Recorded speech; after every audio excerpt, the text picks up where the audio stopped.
인품이 좋지 않은 사람들은 자주 다음에 5가지 말을 합니다. 만약 여러분 주위에 이런 사람이 있다면 깊은 관계를 맺지 말고 즉시 거리를 두는 것이 현명합니다. 안녕하세요. 이것은 지혜의 흐름입니다.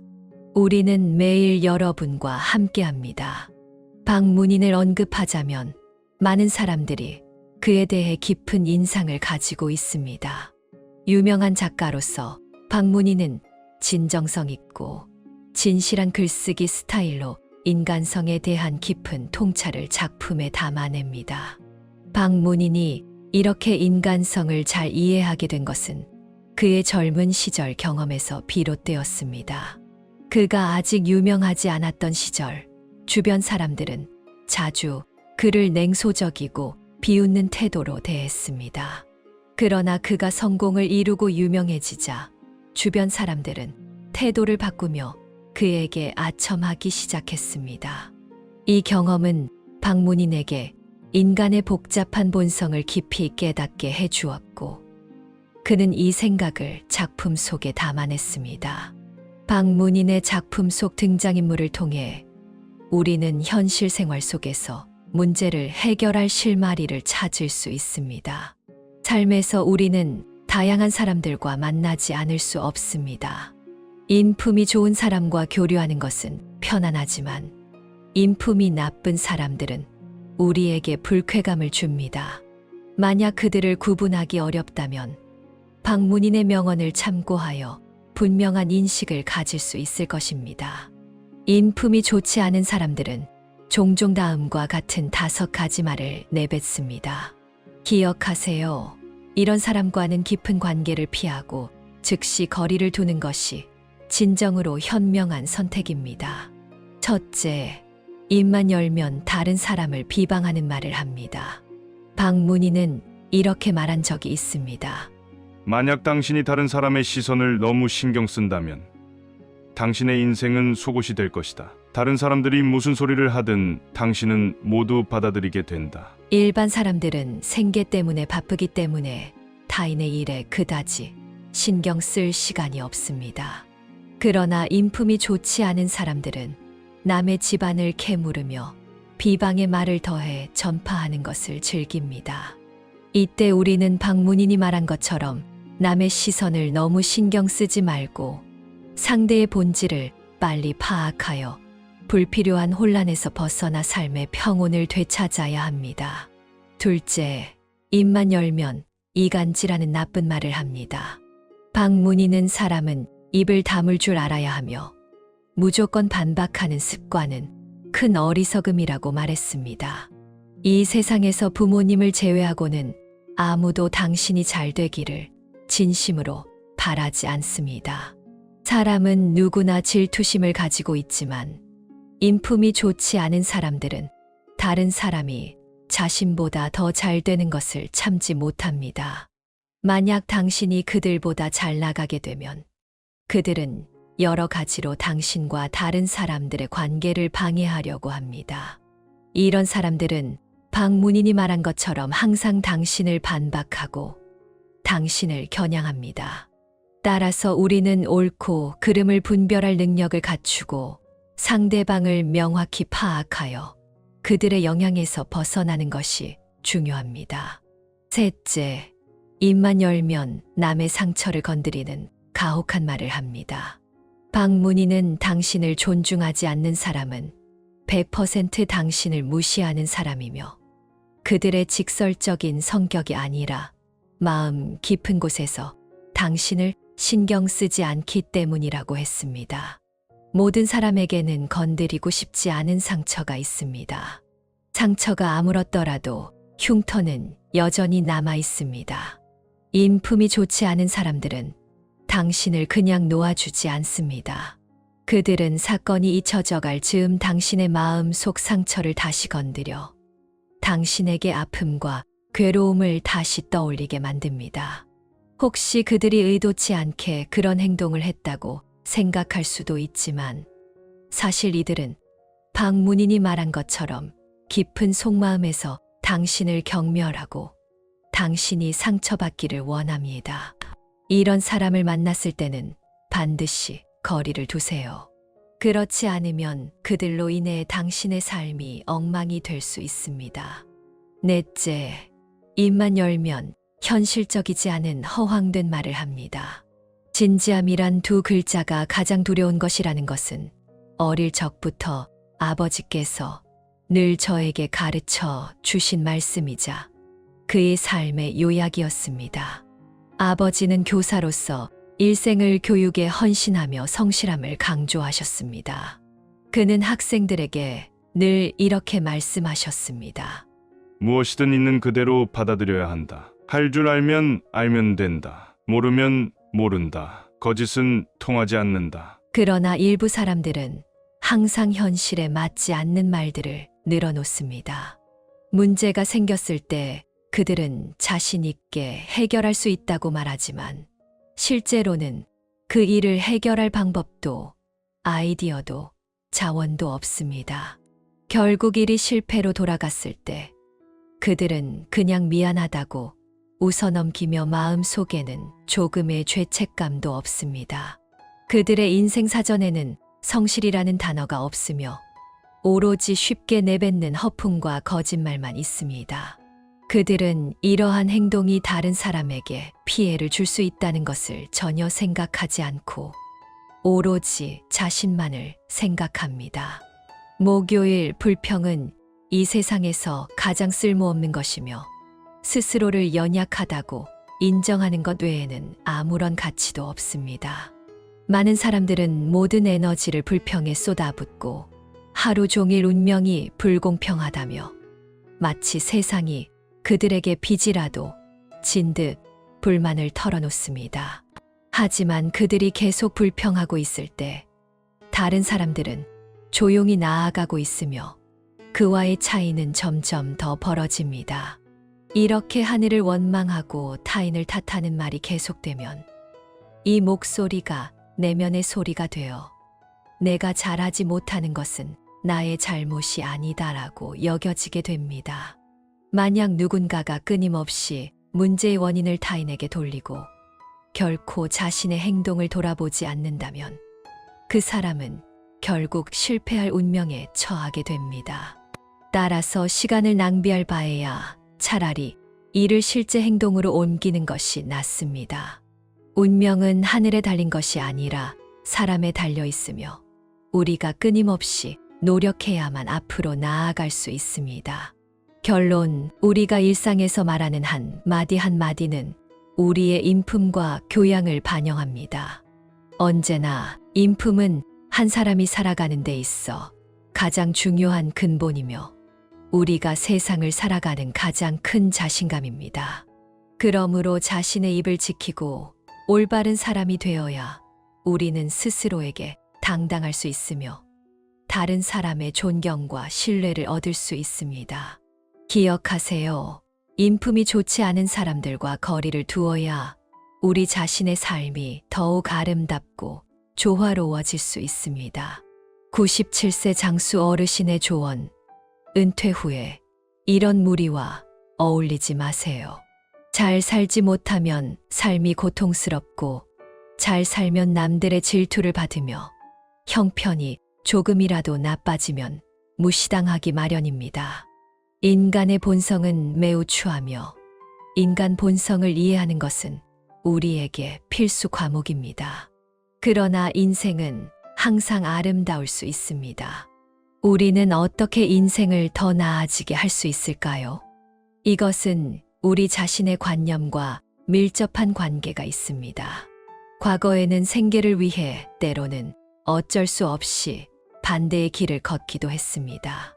그러나 은퇴 후에는 삶이 어느 정도 정형화되어 이제는 굳이 다른 사람의 환심을 살 필요도 없으며 원하지 않는 무리 속으로 들어갈 필요도 없습니다. 힘겹게 맞이한 평온한 노년의 삶을 우리는 어떻게 잘 보내야 할까요? 많은 어르신들은 평범한 생활이 단순하면서도 행복하다고 생각하지만 현실에서는 그렇게 살기 쉽지 않습니다. 결과적으로는 삶이 행복하지 않을 뿐만 아니라 더욱 고단해질 수 있습니다. 어떻게 하면 은퇴 후의 삶을 더 잘 보낼 수 있을까요? 97세의 이 할아버지께서는 장수의 비결로 은퇴 후 이런 무리를 피하는 것이 중요하다고 조언하셨습니다. 이제 이 할아버지께서 들려주시는 삶의 경험을 함께 들어봅시다. 97세가 된 이 할아버지의 말씀을 들어보면 가족 간의 갈등을 유발하기 쉬운 모임들을 피하는 것이 좋습니다. 저는 유백업이며 1992년에 은퇴했습니다. 처음 은퇴했을 때 저도 많은 분들처럼 가만히 있지 못해 늘 할 일을 찾으려 했습니다. 하지만 자녀들이 강력히 반대해서 결국 아무 일도 할 수 없었습니다. 지루함을 피하기 위해 당시 저는 자신을 위한 오락거리를 찾았고 마작방, 무도장, 극장 등 다양한 장소를 자주 갔습니다. 그 시절 아내는 저에게 큰 불만이 있었습니다. 제가 마작방에 가면 집에 잘 돌아오지 않고 집안일도 돌보지 않으며 손주도 돌보지 않는다고 불평했습니다. 둘째, 술 친구들의 모임입니다. 현실 생활에서 우리는 젊었을 때 직장 문제든 다른 이유든 여러 술 친구들과 교류하게 됩니다.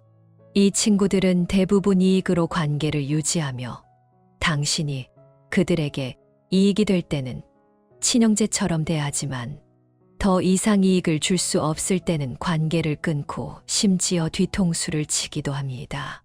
젊었을 때 저에게도 그런 친구들이 있었습니다.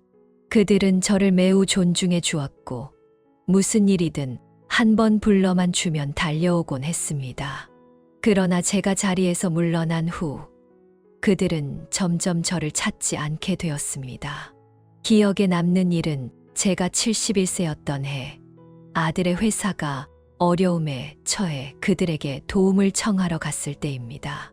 그들은 저를 반갑게 맞이하며 겉으로는 기꺼이 돕겠다고 했습니다. 하지만 제가 등을 돌리자마자 그들은 태도를 바꾸었고 도움을 주기는커녕 오히려 아들의 회사에서 이득을 챙기려고 했습니다. 제가 다시 찾아갔을 때는 아예 만나주지도 않았습니다. 그 이후로 저는 더 이상 그들과 교류하지 않았고 듣게 된 소식이 있어도 알려주지 않았습니다. 그들과의 관계를 유지하려 애쓰기보다는 청렴하게 세상과 무관하게 살아가고 있습니다. 셋째, 각종 투자 재테크 모임입니다. 돈은 좋은 것이고 누구나 더 많이 갖고 싶어 하지만 돈이 그렇게 쉽게 벌리는 것이 아닙니다. 정말 그렇게 쉬웠다면 우리는 은퇴할 필요도 없이 계속 돈을 벌면 그만일 것입니다. 우리가 왜 은퇴하나요? 한편으로는 나이가 들면서 능력이 떨어지고 다른 한편으로는 시대가 발전하며 우리의 기술이 뒤처지기 때문입니다. 이는 매우 현실적인 사회 생존 방식입니다.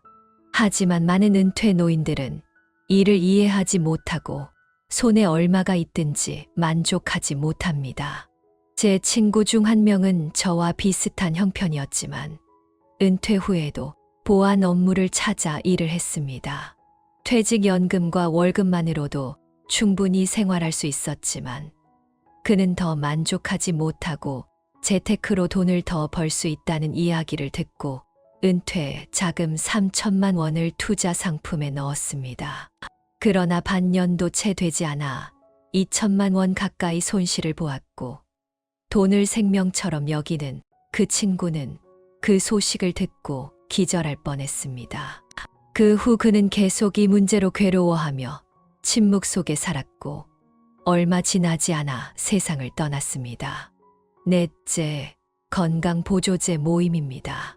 저 역시 건강하게 오래 살고 싶은 마음을 가지고 있으며 이는 누구에게나 정상적인 바람입니다.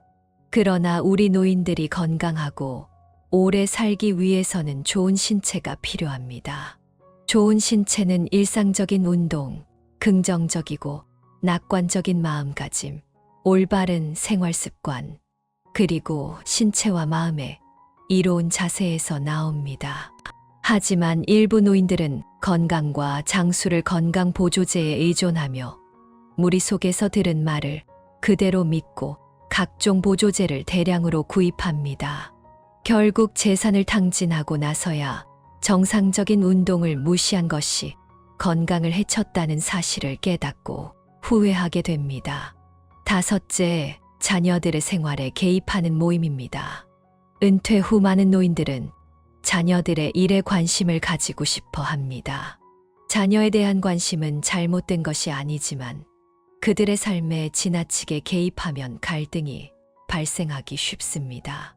과거에는 우리가 자녀들을 통제하고 지도할 권리가 있었지만 자녀들이 성장하여 올바른 판단을 할 수 있는 성인이 되었고 자신만의 가정을 이루었습니다. 따라서 우리는 그들의 삶에서 적절히 물러서야 합니다. 제 한 친구는 인생에서 가장 후회하는 일이 자녀 집에 들어가서 산 것이라고 말했습니다. 그는 아들의 집에서 생활을 개선해 주기 위해 집안일을 도맡아 하고 손주를 돌보며 최선을 다했습니다. 아들과 며느리의 옷차림에도 신경을 쓰고 손주의 교육 문제에도 자신의 의견을 내놓았습니다. 하지만 며느리는 결국 견디지 못하고 다투게 되었고 두 사람 사이의 갈등은 깊어졌습니다. 그는 결국 고향으로 돌아갔고 며느리는 한 번도 그를 찾아오지 않았습니다. 우리는 삶의 경험이 많지만 자녀들의 생활에 대해 쉽게 의견을 내놓지 않는 것이 좋습니다. 결국 노인과 자녀는 서로 다른 세대이며 삶에 대한 관점이 다르기 때문에 지나친 개입은 갈등을 유발할 뿐입니다. 따라서 노인들은 현명하게 자신의 삶에 집중하고 자녀의 가정 생활에 간섭하지 않는 것이 평온하게 지내는 방법입니다. 반대로 자녀의 불만을 일으키게 된다면 공들이고도 만족을 얻지 못하는 결과를 초래할 수 있습니다. 따라서 시간을 어떻게 보낼 것인가에 대한 마음을 다잡고 자신의 삶을 더욱 자유롭게 사는 것이 낫지 않겠습니까? 저는 노인이 은퇴 후 삶을 더욱 잘 보내기 위해서는 가족 갈등을 유발하기 쉬운 모임, 술친구 모임, 각종 투자 재테크 모임, 건강보조제 모임, 자녀들의 생활에 개입하는 모임을 모두 피하는 것이 중요하다고 생각합니다. 어떤 모임이든 관련이 생기면 삶은 더욱 피곤해지고 복잡해집니다. 저는 다행히 일찍 이를 깨달았고 그렇지 않았더라면 지금처럼 살지 못했을 것입니다. 노년이 될수록 더욱 의미 있는 일을 찾아 해야 하며 소중한 시간을 허황된 모임에 낭비하지 말아야 합니다. 삶에 대한 올바른 관점을 가지고 노후 생활을 계획하여 신체를 건강하게 유지하고 삶을 충실하게 만들어야 진정한 안락한 노후를 보낼 수 있습니다. 저희 어머니는 40원짜리 여행 상품에 가입하셨습니다. 저는 말렸지만 어머니는 듣지 않으시고 결국 싼 것에 현혹되어 큰 손해를 보셨습니다. 저는 주애이고 올해 51세인 은퇴한 교사입니다. 저에게는 오빠가 하나 있는데 그는 특수한 직업을 가지고 있어 외지에서 주로 일하고 집에 잘 돌아오지 않습니다. 어머니와 올케는 가끔 만날 때는 사이가 좋지만 같이 살면 하루가 멀다 하고 다툽니다. 주된 원인은 어머니에게 있는데 어머니는 잔소리를 아주 좋아하십니다. 말씀이 시작되면 하루 종일 멈추지 않고 말씀하실 정도입니다. 올케는 성격이 급해서 일을 매우 신속하게 처리하는 스타일이라 어머니가 잔소리를 하면 서로 충돌하게 됩니다. 두 사람은 함께 살기 적합하지 않아 자주 싸우곤 했고 오빠도 마음 편히 일하기 어려웠습니다. 그래서 저희 두 가족은 상해 끝에 어머니를 저희가 모시고 살기로 했고 오빠가 매달 생활비를 주기로 했습니다. 저희 집 형편이 넉넉하지 않아 남편과 저는 둘 다 공무원으로 안정적인 수입이 있지만 몇 년 전 시아버지께서 중병에 걸리시면서 저희 가족의 저축을 많이 썼습니다. 시아버지께서 돌아가신 후 시어머니께서 암에 걸리시면서 저희는 외채까지 지게 되었습니다. 오빠와 올케는 저를 배려하여 원래 매달 생활비로 1,000원을 보내주기로 했지만 몇 번 인상하여 현재는 매달 3,000원을 보내주고 있습니다. 어머니의 매년 건강검진 비용은 오빠가 부담하고 가끔 병원에 입원할 때도 오빠가 비용을 지불합니다. 올케도 가끔씩 어머니를 찾아오며 선물을 가져오곤 합니다.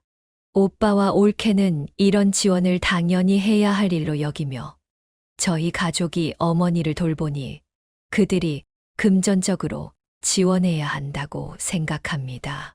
사실 저도 오빠와 올케가 저를 배려하여 도와주고 있다는 것을 알고 있습니다. 어머니는 저희 집에 13년 동안 함께 계셨고 그동안 저희는 비교적 잘 지냈습니다. 어머니가 확실히 잔소리가 좀 많지만 저는 딸로서 어머니의 성향을 잘 알고 어머니도 제 말을 잘 듣는 편입니다. 하지만 이번 여행 문제만큼은 제가 아무리 말려도 소용이 없었습니다. 이 사건은 이렇게 시작되었습니다. 7월 3일 오후에 어머니는 아주 기분 좋게 외출해서 돌아오시자마자 저에게 친한 친구들과 함께 여행을 떠난다고 말씀하셨습니다. 딸로서 당연히 구체적인 사항을 물어보았습니다. 어머니는 광장 무용을 함께하는 2명의 친구와 함께 40원짜리로 5박 4일간 운남 여행을 예약했다고 하셨습니다. 저는 이를 듣자마자 의심스러웠습니다. 하늘에서 공짜가 떨어질 리 없고 5박 4일간의 여행이 40원이라니 누가 봐도 사기임이 분명했습니다. 그래서 저는 어머니가 여행을 가지 않도록 설득하기 위해 진심 어린 조언을 아끼지 않았습니다. 하지만 어머니는 어떻게 이게 사기겠니? 많은 사람들이 다녀왔고 자리가 한정되어 있어서 겨우 신청했다. 내 친구 중 2명도 가고 싶어 했지만 신청하지 못했다. 나는 농촌 할머니가 아니야. 어떻게 사기에 넘어가겠니? 라고 하셨습니다. 아무리 봐도 어머니는 자신만의 생각에 빠져 계셨습니다. 평소 매우 현명해 보였던 어머니가 이런 저급한 사기를 믿다니 정말 예상 밖이었습니다. 제가 아무리 말려도 듣지 않으셨고 남편의 설득에도 귀 기울이지 않으셨습니다. 조카와 딸도 차례로 설득했지만 누구도 어머니의 마음을 돌릴 수 없었습니다. 어머니는 평생 운남에 가본 적이 없는데 이렇게 좋은 기회를 놓치고 싶지 않다.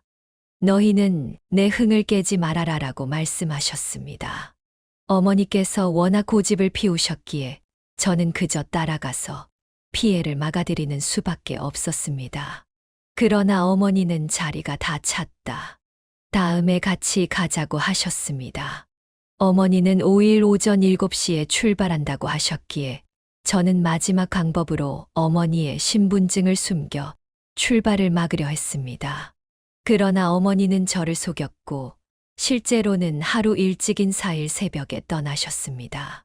제가 7시에 일어났을 때 이미 어머니는 보이지 않으셨고 문 앞에 CCTV를 확인해 보니 5시 30분에 출발하셨습니다. 저는 방법이 없었기에 어머니에게 전화를 걸어 조심하고 절대 불필요한 물건을 사지 말라고 당부했습니다. 어머니는 연신 알겠다며 자신은 바보가 아니니 사기에 넘어가지 않는다고 강조하셨습니다. 결국 여행 비용은 40원만 지불하면 되었고 식사와 숙박이 모두 포함되어 차량 이동도 제공되었습니다.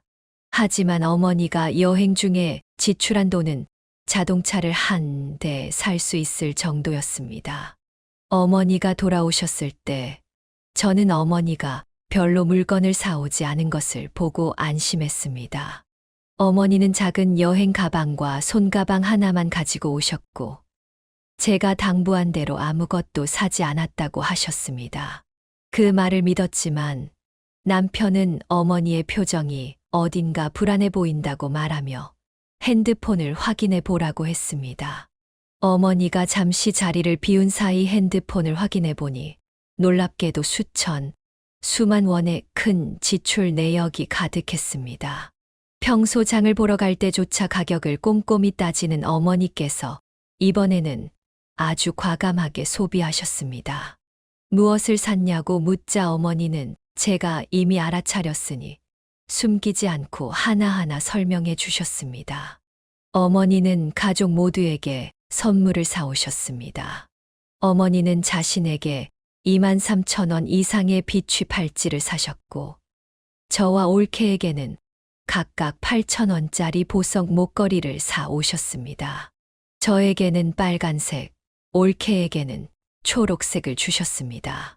조카는 조립 장난감을 좋아해서 6,000원짜리를 사셨고, 딸이 사진작가라며 제 딸을 위해 25,000원짜리 카메라를 사셨습니다. 또 한 통에 1,000원이 넘는 낙타 우유 분유를 8통 한 상자로 약 10,000원을 주고 구입하셨습니다. 어머니는 만병통치 효과가 있다는 2,000원짜리 수는 보온병도 사셨는데 저는 그 말을 듣고 말도 안 되는 소리라고 생각했습니다. 정말 그런 효과가 있다면 병원에 갈 필요가 없을 텐데요. 아예 그 보온병만 사서 쓰면 되지 않겠습니까? 눈 밝은 사람이라면 사기라는 것을 금방 알 수 있을 텐데 어머니는 이를 철석같이 믿으셨습니다. 또한 5,000원짜리 주방 세트와 7,000원짜리 이불도 구입하셨습니다. 작은 물건은 어머니가 가방에 넣어 오셨고 큰 물건은 모두 택배로 보내셨기에 제가 처음에는 알아차리지 못한 것입니다. 제가 대략 계산해 보니 어머니는 총 9만 원 이상을 쓰셨습니다. 제 한 해 연금보다도 많은 금액입니다. 제 딸이 몇 년 전에 12만 원을 주고 자동차를 한 대 샀는데 어머니가 이번 여행에 쓴 돈이 제 딸의 차값에 버금가는 금액이었습니다. 저는 어머니께서 그렇게 많은 돈을 쓰실 거라 전혀 예상하지 못했습니다. 처음에는 기껏해야 3,000원에서 5,000원 정도를 쓰셨으리라 생각했고 그것은 제가 어떻게든 받아들일 수 있었습니다. 하지만 어머니는 제 예상을 훨씬 뛰어넘으셨습니다. 어머니의 돈은 전부 어머니 스스로 관리하셨고 저는 어머니께 40만 원짜리 예금 통장이 하나 있다는 것과 매달 4,000원의 연금을 받으신다는 것을 알고 있었습니다. 연금 통장에는 약 10만 원 정도가 들어 있었는데 이번 운남 여행으로 거의 다 써버리셨습니다. 만약 정말 가치 있는 물건에 돈을 쓰셨다면 제가 뭐라고 하지 않겠습니다. 문제는 어머니가 사신 물건들이 모두 가짜라는 것입니다. 저는 어머니가 사온 비취 팔찌와 보석 목걸이를 물건을 잘 아는 친구에게 보여드렸고 친구는 이 세 개의 물건이 합쳐도 100원도 안 된다고 말했습니다. 명백히 속으신 것입니다. 어머니가 제 딸을 위해 사온 카메라 역시 생소한 브랜드로 겉보기에는 그럴듯해 보였지만 실제로는 문제투성이어서 사용할 수 없었습니다. 다른 물건들도 마찬가지로 모두 사기에 가까웠으며 값어치 있는 물건은 하나도 없었습니다. 저는 정말 화가 치밀어 올랐습니다. 다시는 이런 일이 생기지 않도록 어머니의 예금 통장과 연금 통장을 모두 가져왔고 핸드폰에 연동된 카드도 해제했습니다. 이제 저는 새 은행 계좌를 하나 만들어 드리고 매달 2,000원만 넣어 드리기로 했습니다. 어머니가 더 이상 많은 돈을 손에 쥐고 있게 해서는 안 되겠다고 생각했습니다. 이렇게 큰 돈을 며칠 만에 다 쓰셨으니 누가 겁나지 않겠습니까? 이번 기회를 빌려 저는 집에 어르신이 계신 분들은 저가 여행 상품을 주의해야 한다고 말씀드리고 싶습니다. 작은 혜택에 혹해 큰 손해를 보는 일이 없도록 해야 합니다. 이제 오늘의 이야기를 마칩니다. 시청해 주셔서 감사합니다. 오늘의 이야기가 여러분께 조금이라도 감동이 되었기를 바랍니다. 아직 구독하지 않으신 분들은 구독 버튼을 눌러주세요. 그렇게 하면 저희는 매일 여러분과 함께 할 수 있습니다. 함께 성장하고 함께 행복하며 천천히 나이를 먹어갑시다. 다음 회차에서 다시 만나요.